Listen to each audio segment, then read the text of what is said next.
Reunion at kabitan portion. So pag-usapan natin ito, no?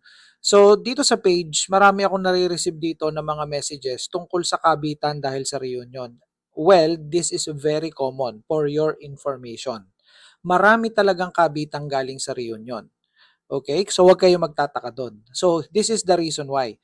Kapag kasi ikaw ay umattend ng reunion, syempre makikita mo yung dati mong kaklase, yung mga dating nanligaw sa'yo o mga dati mong niligawan o yung mga exes mo. Makikita mo yan mula noong high school at college, no? Reunion ng high school, ng college, or even elementary. Yung childhood sweetheart na tinatawag. Ngayon, kapag ka ang iyong relationship sa iyong mister o sa iyong misis or sa iyong live-in partner or maging sa jowa mo pa lang ay hindi na maganda, no? Kumbaga ay pagewang-gewang na yung relationship ninyo. At ngayon ay nakausap mo yung dating nanligaw sa iyo o dati mo niligawan o kung dating crush mo, no? Babalik yung alaala. Magkakameron ka ng reminiscence. Ano ba yung reminiscence, no?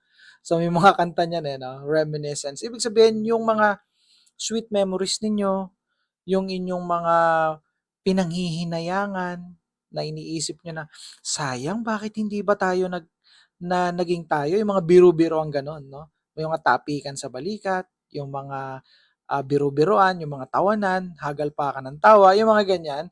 Ang dami mga scenarios na kung anik-anik dito. So, ang ending nito, magiging kabit mo ngayon yung ka-reunion mo. Yung dati mong kaklase, yung exes, yung isa sa mga exes mo, etc. etc. So, why is it happening again? Nangyayari ito dahil nga doon sa mga memories. Nagre-resurface kasi yung mga natutulog nating memories sa ating utak.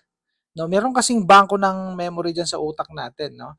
And naa-activate 'yon or 'yun ay nakikiliti or nagbibigay ng mga sweet memories kapag ka tayo ay nasa reunion. So parang bumabalik tayo sa nakaraan. Ika nga ay throwback, nagto-throwback yung utak natin. And then it seems like it feels like nandun ka ulit sa panahon na yon. Parang time machine ang datingan. So the outcome will be eto na nga, magiging kayo. Hindi alam ng misis mo, hindi alam ng mister mo, hindi alam ng live-in partner mo na may jowa ka na pala. Naging jowa mo na pala itong nakita mo o nakasama mo sa reunion. And then what will happen? Magkakameron na ng mga sunod-sunod na mga meetings, mismo ikaw na yung mag-organize, mismo yung kabit mo na mag-organize ng mga follow-ups na mga meetings. Yung kunwari ay merong get together again kasi magsisimula yun dun sa reunion and then dun kayo magkikreate na ng GC, no? And then walang kaalam-alam yung mga kasama nyo sa GC na magshota na pala kayo, no? Magjowa na pala kayo, nagkakabitan na pala kayo. Unfortunately, may mga pangyayari kung saan parehas na may asawa itong nagkakabitang ito. O kaya ay patay na yung asawa ng kinabitan mo, no? Patay na yung asawa nung orbalo na, no? Yung nakabitan mo. So ganito ang nangyayari dito.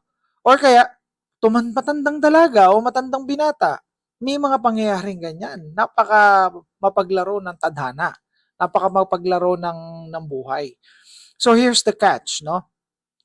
Mayroong malaking kinalaman ang reunion at kabitan. Bye for now.